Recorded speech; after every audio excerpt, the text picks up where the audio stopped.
How do you get shirts so clean, Mr. Lee? Ancient Chinese secret. Back in the 1970s, life was simpler. But the house rules? Not always. If you grew up back then, chances are you followed these strange little rules without question, because that's just how it was. Let's take a trip back to a time of shag carpets, rotary phones, and rules that every 70s kid knew by heart. Number 1. Be home before the streetlights come on. Back in the 1970s, you didn't need a watch. You had the streetlights. As soon as they buzzed to life and cast that soft amber glow, every kid in the neighborhood knew, time to go home. No one had to yell. No one had to come looking. You just knew. It didn't matter if the game of tag wasn't finished or if your turn on the bike ramp was next. When those lights came on, your freedom was over. 1 minute you were cruising the block like Evel Knievel, and the next you were racing home like your life depended on it. Because sometimes it kind of did. If you strolled in late, your mom would be waiting on the porch, arms crossed. And that was never a good sign. Number 2. No talking during dinner. Dinner wasn't just a meal, it was a ritual. The table was set, the food was hot, and silence was golden. You didn't talk about your day unless someone asked. You didn't make jokes. You didn't complain about the liver and onions. You sat up straight, kept your elbows off the table, and passed the rolls when told. The only sound was the clinking of silverware and the hum of the evening news coming faintly from the living room. If you interrupted, especially while Dad was talking, you got the look, and maybe a swift reminder under the table from Mom's foot. Respect at the table wasn't optional. It was expected. Number 3. Don't use the front door. In a 1970s household, the front door wasn't really for the family. That was the company entrance, reserved for the Avon lady, the mailman, or a surprise visit from your aunt. Everyone else? You used the back door, the garage, or even the sliding glass door through the kitchen. If you came barreling in through the front door with muddy sneakers and your baseball glove in hand, you could count on getting scolded, especially if your mom had just vacuumed the shag carpet. It was practically an unwritten rule. The front door was for show, not for traffic. It wasn't locked, but it might as well have been.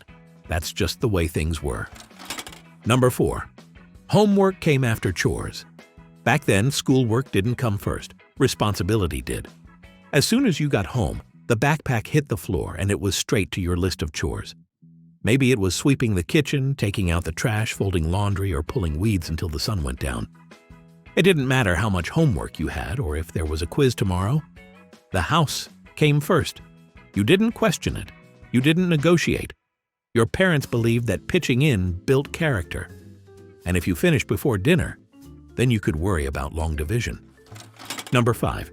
Answer the phone like an adult. Back in the 70s, answering the phone was serious business. There was no caller ID, no voicemail, just that shrill ring echoing through the house. And when you picked it up, you didn't say hello like some kind of amateur. You answered properly. Hello, this is the Thompson residence. Billy speaking. You had one chance to make a good impression. And if it was your parents' boss or your grandma or the PTA president on the other end, you better not sound like you just woke up from a nap. Every kid learned early on the phone wasn't a toy, it was an adult's tool, and you used it with respect. All right, let's make a deal. I'll keep digging up these nostalgic gems, and if you've watched more than one video, go ahead and hit that subscribe button. It helps more than you know. And hey, if you're on Facebook, come hang out there too. See you there. Number 6. Don't touch the thermostat. The thermostat was off limits. Period. That little dial on the wall might as well have had a lock on it. In the winter, the house was set to barely tolerable, and in the summer, forget it. You opened a window or grabbed a fan. If you even thought about nudging it a few degrees, you'd hear your dad's voice from another room. Who touched the thermostat? And suddenly, the whole house went silent. Comfort wasn't a priority. Conservation was. Heating and cooling were expensive luxuries, and kids were expected to tough it out. Cold, put on a sweater. Hot, go outside and sit in the shade. But don't even look at that thermostat. Number 7. Finish your plate. In a 1970s household, wasting food was practically a sin. You didn't get to skip the peas or slide the meatloaf to the dog under the table, because what landed on your plate Stayed on your plate until it was gone. Didn't like it? That was your problem. You were told there are starving children in Africa, and you believed it. You were also warned there wouldn't be dessert until your plate was clean. So you sat there staring down cold lima beans like they were your mortal enemy, trying to swallow them without chewing. Leaving food behind wasn't an option. And seconds, those were only for the brave. Number 8. Be polite to everyone, even strangers.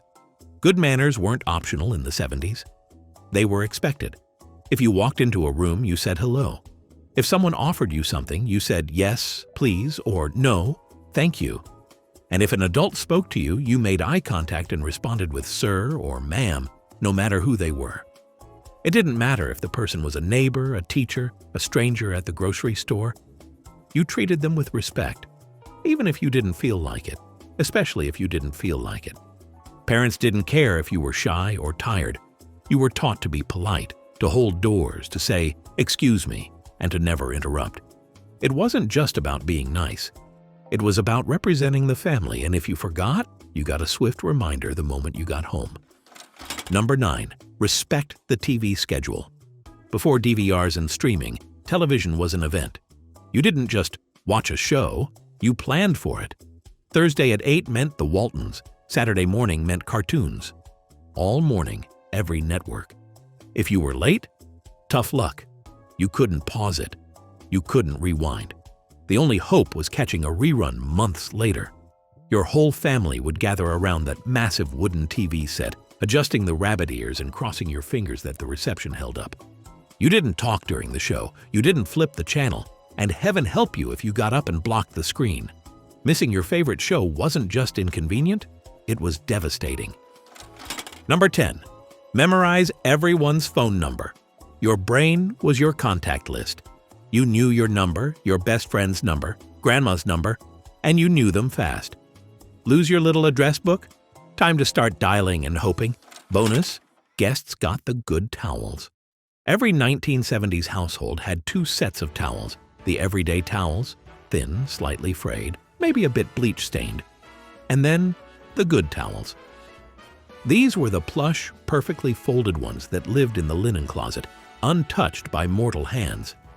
Usually color-coordinated with the guest bathroom, they were reserved for company only. And if you, as a kid, dared to dry your hands on one, you were met with a gasp and a scolding, like you'd just wiped your face on the Declaration of Independence. Things might have seemed a little stricter back then, even a little odd. But those rules helped shape a generation. A little tougher, a little more respectful, and always home before the streetlights came on.